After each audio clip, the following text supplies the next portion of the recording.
Et si la beauté, dans sa forme la plus parfaite, n'était que le voile dissimulant le vide le plus abyssal? Et si ce que nous appelons charme n'était qu'un déguisement élaboré pour masquer une fin sans fond, un gouffre qui engloutit tout sans jamais rien rendre? Avez-vous déjà regardé quelqu'un droit dans les yeux et senti, l'espace d'un instant fugace, qu'il n'y avait personne derrière? Que derrière ce sourire captivant, derrière ces paroles envoûtantes, ne résonnait que l'écho d'une âme perdue en elle-même? Le narcisse est cela, un miroir brisé, reflétant 1000 visages, mais incapable de montrer celui qui compte, le sien propre. Il marche parmi nous comme un poète du mensonge, écrivant des histoires où il est toujours le héros, même lorsqu'il murmure être la victime. Sa présence est une danse hypnotique autour d'un feu qu'il a lui-même allumé. Et vous, fasciné, vous vous approchez, vous réchauffant à l'illusion d'être spécial, unique, jusqu'à comprendre que la chaleur vient seulement de votre désir d'être vu. Le narcisse ne donne pas l'amour, il le consume. Il n'a pas besoin de vous, il a besoin du reflet de vous dans ses yeux, de ce que vous projetez sur lui et qui lui confère un semblant de sens, un court moment. Mais attention, celui qui se nourrit de la lumière des autres finit tôt ou tard par éteindre sa propre flamme. Et vous, êtes-vous déjà entré dans ce miroir? Avez-vous touché du doigt cette fausse promesse de complétude qu'il offre? Peut-être fût-ce dans le regard d'un amant ne parlant que de lui-même, dans le rire d'un ami ne riant que de vous, ou dans la voix d'un père dont l'amour dépendait de votre admiration inconditionnelle. Le narcissisme n'habite pas seulement les personnalités brillantes et éphémères. Il se cache aussi dans nos propres gestes, dans notre soif de reconnaissance, dans notre peur de disparaître sans laisser de traces. Qui sommes-nous sans les yeux d'autrui pour nous contempler? Il est facile de juger le narcisse, de le condamner comme méchant, comme monstre. Mais peut-être n'est-il que le produit, le reflet déformé d'une société qui voit un culte à l'image, exalte l'apparence et transforme chaque individu en écran de projection. Dans un monde où être remarqué compte plus que d'être sincère, où l'identité devient spectacle et l'amour, transaction, il n'est guère étonnant que beaucoup aient perdu contact avec leur propre ombre. Le narcisse n'est pas fou, il est cohérent avec une réalité folle. Il n'a fait que pousser jusqu'au bout la promesse vide selon laquelle la gloire réside en surface. Alors je vous le demande, connaissez-vous vraiment le visage derrière le miroir? Connaissez-vous les rouages qui soutiennent ce masque si parfaitement sculpté, les blessures qui ont donné naissance à cette fin, les pactes silencieux conclus avec le démon de la grandeur? Car si vous souhaitez vraiment comprendre l'autre, vous devez d'abord affronter ce qu'il y a de plus obscur en vous-même. Parce que le narcissisme n'est pas une maladie, c'est un destin possible pour tous ceux qui cherchent à l'extérieur ce qu'ils devraient trouver au-dedans. Et maintenant, voulez-vous poursuivre ce voyage? Après tout, ce que vous allez voir n'est pas seulement à propos de lui. C'est à propos de nous. Profil, Quen 32302B, 10h21 du soir. 2 envolvimentaux et M français. Quand tu penses la dernière fois que tu as croisé un regard qui semblait briller d'une lumière trop parfaite, une voix qui résonnait comme une promesse sans faille, une présence qui t'a fait sentir élu, unique, sache que c'est peut-être là que tout a commencé. Car le narcisse n'apparaît jamais comme il est. Il se révèle comme tu voudrais qu'il soit. Il ne marche pas, il glisse. Il ne parle pas, il murmure des vérités incomplètes dans une langue qui ressemble à la tienne mais qui n'est pas la tienne. Il ne séduit pas avec ses gestes, mais avec tes désirs projetés sur lui, comme si ton propre cœur battait en rythme avec le sien. Et pourtant, derrière cette harmonie trompeuse, il n'y a rien que le vide orchestré. Tu l'as aimé, ce vide, n'est-ce pas? Tu y as vu un mystère à résoudre, une énigme à décrypter, une douleur à guérir. Tu as cru que si tu te donnais assez, si tu te sacrifiais suffisamment, tu réussirais à le remplir, à lui donner vie. Mais le narcissique n'a pas besoin de vie, il a besoin de miroir. Et toi, tu es devenu son plus fidèle reflet. Il ne t'aime pas, il ne te déteste pas non plus. Il ne fait que t'utiliser comme on utilise un objet précieux, mais dont on finit toujours par oublier la valeur. Il t'a mis sur un piédestal, certes, mais c'était pour mieux te transformer en décor, en accessoire, en justification de sa propre existence. Profil, Quen 32302B, 10h21 du soir. 2 envolvimentaux et M français.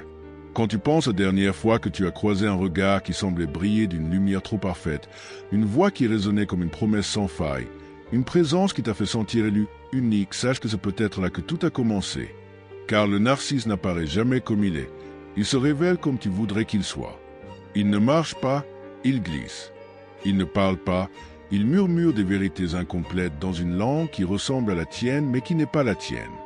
Il ne séduit pas avec ses gestes, mais avec tes désirs projetés sur lui, comme si ton propre cœur battait en rythme avec le sien. Et pourtant, derrière cette harmonie trompeuse, il n'y a rien que le vide orchestré. Tu l'as aimé, ce vide, n'est-ce pas? Tu y as vu un mystère à résoudre, une énigme à décrypter, une douleur à guérir. Tu as cru que si tu te donnais assez, si tu te sacrifiais suffisamment, tu réussirais à le remplir, à lui donner vie. Mais le narcissique n'a pas besoin de vie, il a besoin de miroir. Et toi, tu es devenu son plus fidèle reflet. Il ne t'aime pas, il ne te déteste pas non plus. Il ne fait que t'utiliser comme on utilise un objet précieux, mais dont on finit toujours par oublier la valeur. Il t'a mis sur un piédestal, certes, mais c'était pour mieux te transformer en décor, en accessoire, en justification de sa propre existence. As-tu déjà senti cette sensation étrange, celle de disparaître lentement alors même que tu étais au centre de l'attention?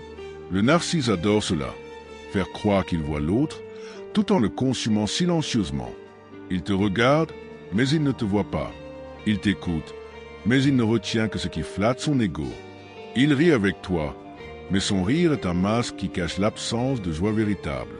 Il joue à être humain, mais il n'est que l'ombre d'un homme, errant entre les illusions qu'il se raconte et celles qu'il impose aux autres. Et toi, pendant ce temps, tu cherches encore le point de contact, le moment où il va baisser sa garde, où il va montrer qu'il est vulnérable, qu'il est vrai. Mais il ne le fera pas, parce que, pour lui, être vulnérable, c'est mourir. Il faut comprendre une chose, le narcisse n'est pas né ainsi. Il a été façonné, sculpté par des blessures qu'il refuse de voir, par des carences qu'il transforme en force, par des abandons qu'il retourne au pouvoir. Il a appris très jeune que le monde ne répondait pas à ses besoins, ou peut-être qu'il y avait trop de monde autour de lui, mais personne pour vraiment le voir. Alors il a construit une armure, une identité de substitution, un personnage si convaincant qu'il a fini par y croire lui-même. Son amour-propre n'est pas vanité, c'est une survie. Sa grandeur n'est pas arrogance, c'est une défense. Il n'est pas méchant par nature, il est blessé profondément, et cette blessure est si ancienne qu'elle a pris le visage de la normalité. Il ne ment pas par malice, il ment parce qu'il a oublié ce qu'est la vérité. Ou plutôt, il a choisi de vivre dans un mensonge si confortable qu'il préfère s'y perdre plutôt que d'affronter le chaos de sa propre réalité intérieure. Et pourtant, il y a des instants fugaces, presque imperceptibles, où quelque chose vacille. Un silence trop long, un regard baissé, une phrase inachevée. Dans ce moment-là, tu vois passer une ombre derrière ses yeux, comme si une porte s'était entr'ouverte, juste assez pour laisser filtrer un souffle d'humanité. Ce sont des instants dangereux, car ils te font espérer. Ils te donnent l'illusion que tu peux sauver quelqu'un qui ne veut pas être sauvé, que tu peux réveiller un cœur qui a choisi de dormir, que tu peux panser une plaie qui ne saigne même plus. Et c'est là que tu dois choisir. Continuer à frapper à cette porte, à supplier qu'on te laisse entrer, ou reconnaître que certains lieux restent clos non pas par accident, mais par volonté. Certains êtres ont verrouillé leur âme de l'intérieur, et personne ne peut l'ouvrir sans leur consentement. Mais alors, qu'est-ce qui nous attire chez eux? Pourquoi nos regards s'accrochent-ils à ces visages parfaitement sculptés, à ces voix qui savent si bien parler à notre désir d'exister? Peut-être parce que, d'une certaine manière, nous voyons en eux une version extrême de ce que nous portons tous en nous. La peur de ne pas être assez, le besoin d'être reconnu, le désir d'avoir de la valeur. Nous sommes tous un peu des miroirs, après tout. Et quand nous rencontrons un narcisse, nous découvrons parfois à quel point nous aussi pouvons être superficiels, égocentriques, avides d'approbation. C'est effrayant, cette réflexion qui nous renvoie, car elle nous oblige à reconnaître que le mal n'est pas seulement en eux, il est aussi en nous. Pas sous la forme du mal absolu, mais sous celle d'une faiblesse que nous préférons ignorer. Notre tendance à fuir l'intimité, à préférer l'image à l'essence, à vendre une partie de notre vérité pour obtenir un peu d'amour. Le narcissisme est donc une tentation constante, une maladie sociale autant qu'individuelle. Dans un monde où l'image prime sur l'être, où les likes valent plus que les larmes, où l'attention remplace l'amour, comment s'étonner que tant de personnes se perdent dans leur propre reflet? Le narcisse est un produit de son époque, mais il est aussi un miroir cruel de notre condition moderne. Vouloir être vu sans être connu, être aimé sans être compris, exister sans avoir à assumer la douleur d'être soi.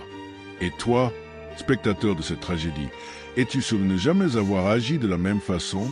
As-tu toujours été transparent dans tes relations? As-tu toujours donné sans attendre quelque chose en retour?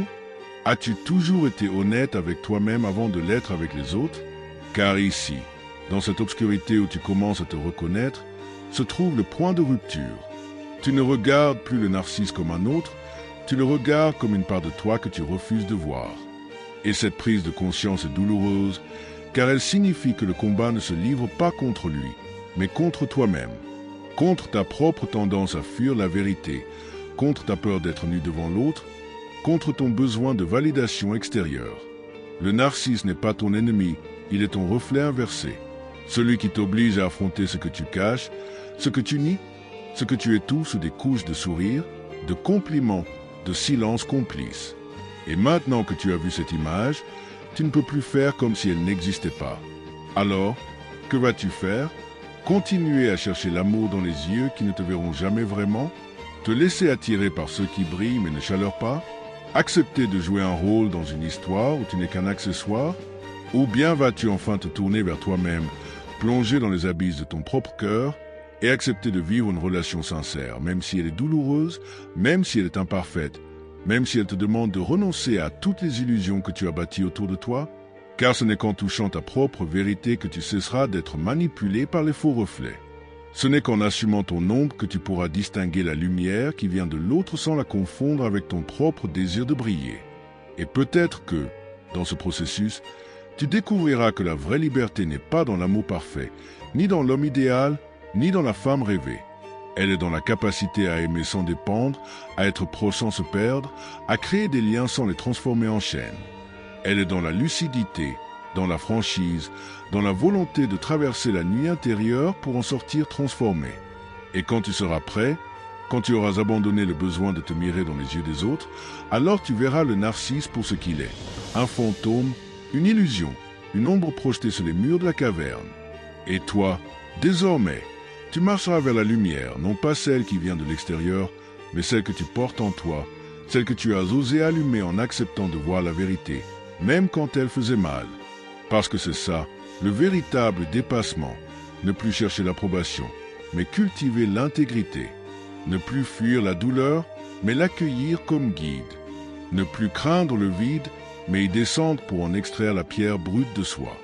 Et quand tu auras accompli ce voyage, quand tu auras traversé le miroir, quand tu auras confronté ton propre reflet, alors tu comprendras pourquoi Nietzsche disait que celui qui contemple longtemps un abîme finit par y être contemplé à son tour. L'abîme n'est pas seulement en face de toi, il est en toi. Et ce n'est qu'en le regardant droit dans les yeux que tu cesseras d'en avoir peur. Et maintenant, le silence, pas celui de l'absence, non, mais celui qui suit la révélation, quand les mots se taisent parce qu'ils ont dit tout ce qu'il y avait à dire, et que seul demeure ce qui doit être senti. Tu es arrivé ici comme un étranger à toi-même, guidé par une question que tu ne formulais pas encore, porté par des phrases qui semblaient parler d'un autre, mais qui touchaient en toi des vérités profondes, cachées sous des couches de mémoire, de douleur et de désir. Et maintenant, tu regardes autour de toi avec des yeux différents. Ce miroir que tu croyais brisé n'était peut-être que trop clair. Le narcisse n'est plus seulement un visage, il est devenu une idée, une ombre qui danse dans ton propre reflet chaque fois que tu cherches l'amour dans le regard des autres, chaque fois que tu t'effaces pour plaire, chaque fois que tu préfères sourire plutôt que montrer ta peur. Il est partout, non pas comme ennemi, mais comme miroitement de ce que nous pouvons devenir si nous oublions notre propre voix au profit du murmure du monde. Mais tu as entendu cette voix, n'est-ce pas?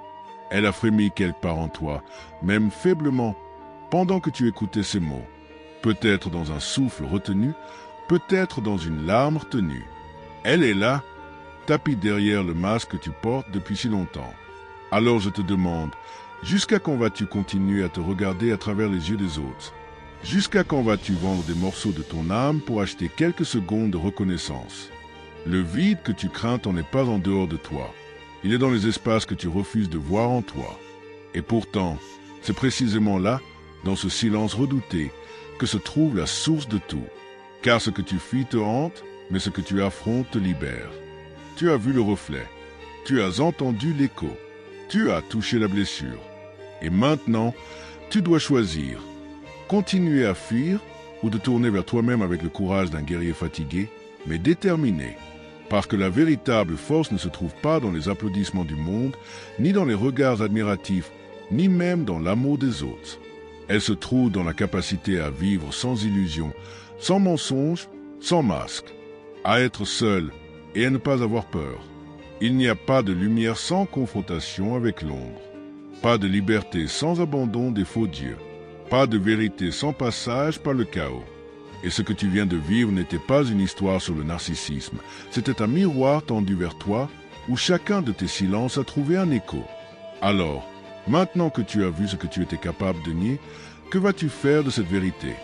Peut-être est-il temps de descendre dans les profondeurs, de regarder ton propre abîme droit dans les yeux et de comprendre, avec une certitude qui ne vient pas de moi mais de toi, que celui qui ne se reconnaît pas dans son propre reflet finit toujours par se perdre dans le regard des autres.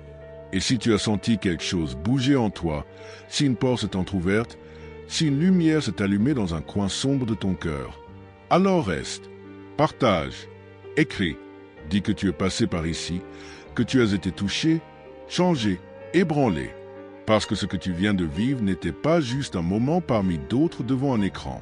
C'était un appel, un rappel, une invitation à redevenir pleinement toi-même. Et si tu crois que d'autres doivent l'entendre aussi, alors transmets-le. Pas comme un message ordinaire, mais comme une main tendue dans la nuit. Car il y a toujours quelqu'un, quelque part, qui cherche la lumière. Et peut-être que, grâce à toi, il verra enfin son propre reflet.